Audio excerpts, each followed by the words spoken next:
All right, welcome back here on YouTube. John Kurtz, joined now by Josh Furlong from KSL, Utah beat writer. We're going to talk about the Utes, who were the story of the Big 12 to me, and one of the stories across the country in week one. Had about as dominant a win as you'll find over Power Four competition. So, Josh, appreciate you joining me. Could that have possibly gone any better for Utah in week one to beat UCLA 43-10 and look as dominant as they did in doing so?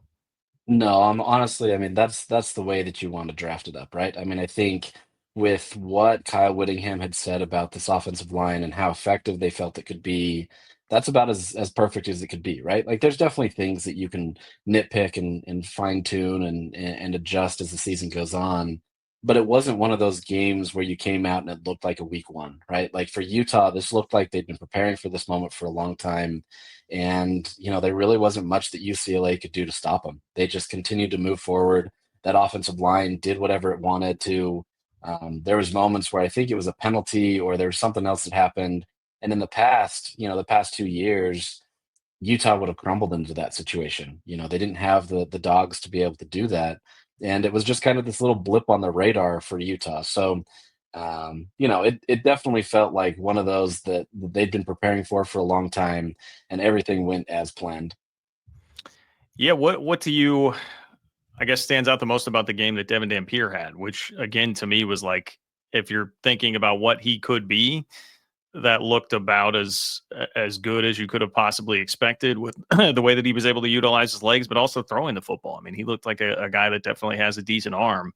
What stood out to you the most about his performance? Yeah, I think with him, it's really just kind of settling in the Big 12, right? And obviously, he's going up against a Big 10 defense, and that defense still has a lot of struggles for UCLA that they need to work through. Yeah. But I think what he did is just really kind of put together this complete picture for this offense that they've been kind of painting this whole offseason. They knew that they needed to get better. It didn't have to be a dual threat quarterback, but the fact that they got him, that they got him with his offensive coordinator to come over, that helps a ton. And so I think for him, that was a great showing for him just to be able to kind of introduce himself to the world, because quite honestly, not a lot of people are going to see him at New Mexico. No fault to his own or to New Mexico, but it's just a different stage, right? Being on Fox, going up against a Big Ten opponent, being able to have that opportunity. And I think, there's things about his game where there's moments where, he needed to slide or he needed to just kind of do a little bit different things to be able to make sure that he didn't put himself in bodily harm. But I think that's the type of player that he's going to be, right? If you're going to have a guy that's a true dual threat guy, he's going to take some of those unsavory hits that you don't want to take. And so for him, I think it's just progressing, learning when to take those, learning how to connect his ability on the field with what Utah needs from him. Before the season, just looking at kind of the trajectory of stuff, I kind of said that if he could follow that trajectory of Jaden Daniels when he went from Arizona State to LSU, and if you can follow that, I'm not saying he's a Heisman contender, and obviously he's getting a lot of love right now this week. But I think if you can follow that kind of trajectory of improving your passing, still being able to utilize your running, there's a lot to like about this Utah team, especially with Devin Dampier under center. So I think there's still a lot more to see from him, but at the same time, it kind of shows that anything Utah wants, it feels obtainable. And I think more than anything, based on how the last few years have gone for Utah, that alone is a good thing for this program.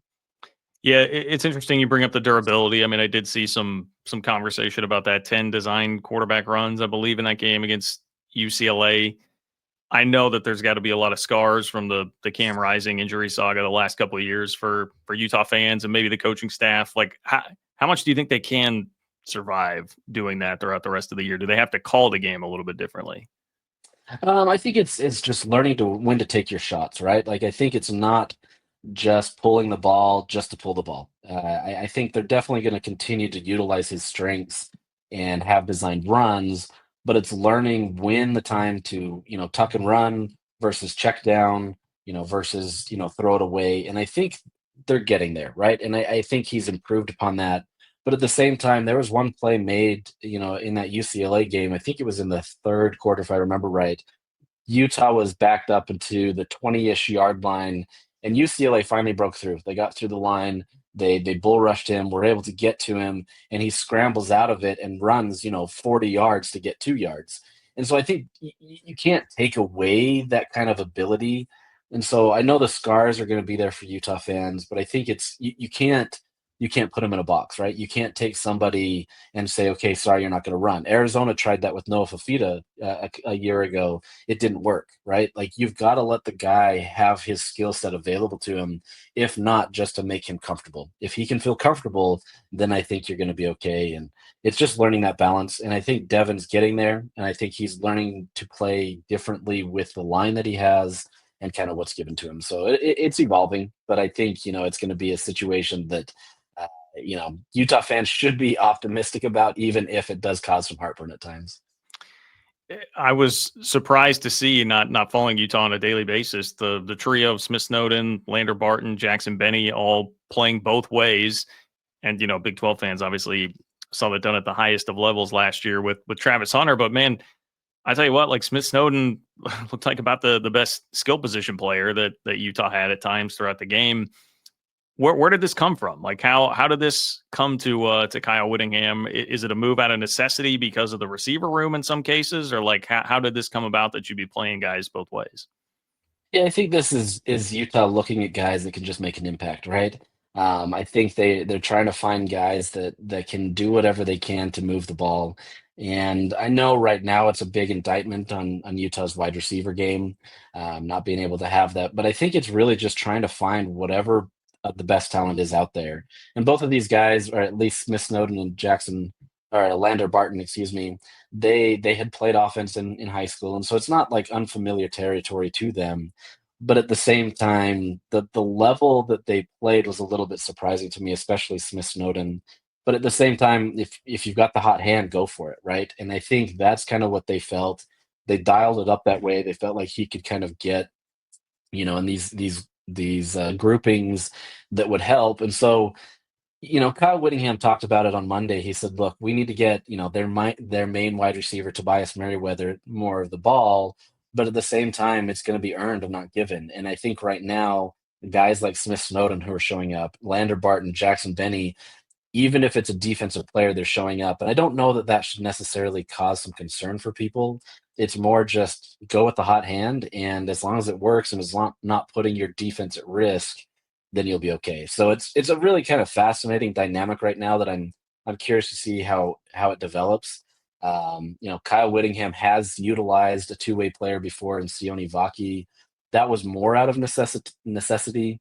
So we'll see. It's easy to say that there's no concerns right now in week one, but at the same time, you've got to be able to see more of that wide receiver game, the tight ends, which the tight ends actually they lived up to their billing, but you've got to be able to see more of those wide receivers to really truly believe that this isn't out of necessity and just kind of going with the hot hand type situation. Yeah.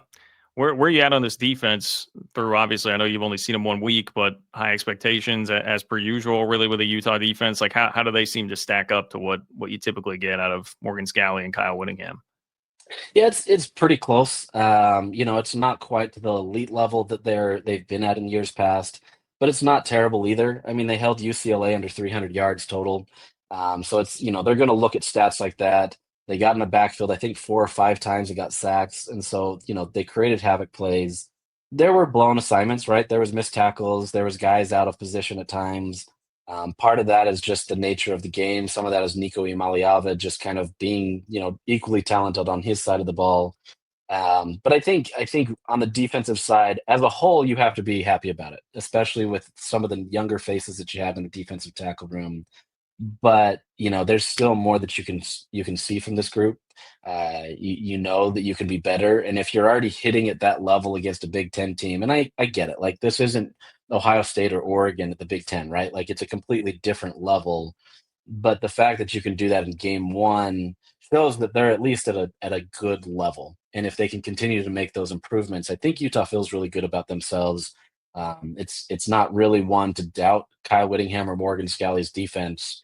It's more just a matter of learning how they're going to adapt and adjust in the game and the season. So I think that's kind of where we're at right now. This week, you're not going to learn a lot with an FCS opponent, or at Right. least you probably shouldn't. But I think as it continues to develop, I think Morgan Scally really dials in and gets these guys better. Yeah, I will warn you, Josh, as somebody who was in Manhattan, Kansas last Saturday, sometimes you do learn things about teams against FCS opponents. You got to be a little bit careful with that. Okay, on Kyle Whittingham, like watching this game, I kind of thought, like, man, this for anybody who thought like Kyle Whittingham was just sort of like fading out at this point in his career, like to go win the way that they did and do it, playing guys both ways. It seemed like a lot of creativity. Devin Dampier looking as good as he did. Felt like, man, all right, Kyle Whittingham seems like he's still pretty locked in here. Like, what's the pulse on with a successor already named? Like how much longer people feel like he's going to be around? Yeah, the fire's definitely burning for Kyle, right? Like I think once he committed himself to coming back, there was no looking back. That's the type of mentality that he has. I mean, this is a guy that I don't even know what the record's up to now, but he has continuous day streaks of going to the gym or doing something at the gym, and it's at more than a decade long. Hmm. That's kind of how he locks in. So I think that once he realized that he wanted to come back, he was all set. And so you're getting a huge buy-in from him. He's energized, he's ready to go. It helps that Utah won their first game against a big opponent that they wanted to win.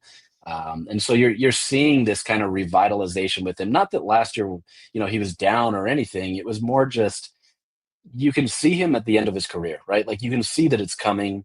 I think anybody would expect this year to be kind of the farewell tour, quote unquote. Um, I think it's just him really just kind of living it up and enjoying the moment. And so I think there's not any hesitations with him and what he's doing. He's not going to second guess himself. If they suddenly go on a losing streak, I think it would not be the outing that he would like. But this is a guy that once he's locked in, he's all in. So until we get to December and he has to make a decision, I think there's not really a question in his mind, and he kind of gets frustrated that people even ask the question at this point, because to him, there shouldn't be any question that he's locked in. Yeah. Well, what's it like the vibe just with the Holy War right now? I mean, BYU, a lot of excitement. Bear Bachmeyer and how they played, I know, against Portland State, but in week one, like, what's the feeling of how significant that game peeking ahead could be when it comes about? Yeah, that game's always lurking for both of these fan bases, and this weekend each fan base had to tout their own individual strengths. I mean, scoring 69 points on an FCS opponent and the defense looking as good as they did. Obviously, that's going to be a great honor for BYU, and those fans love to share that. Utah fans love to share that they beat up on a Big Ten team, and they recognize that it's UCLA and not at the top, but it's just kind of this fun banter that they have back and forth. And I think it'll be really fascinating to see BYU when they actually get somebody that's a little bit more of a challenge. I think the rivalry tone will take on a different meaning once there's been some meaningful games played. But right now, it's both trying to discredit each other, right? Trying to say, okay, UCLA's dog meat, that kind of stuff. And so it's fun. But I think if both of these teams can be competitive, like, right, Utah is 25, BYU is 26 unofficially in the AP poll. If both of these teams are in that ranking, that means a ton for this game. And I think there's a real likelihood that both of these teams could be ranked coming into that game. And, the fireworks that are always there are going to be only magnified, knowing that you've got something a little bit more playing on the line when you have two teams that are actually in contention for a Big 12 title.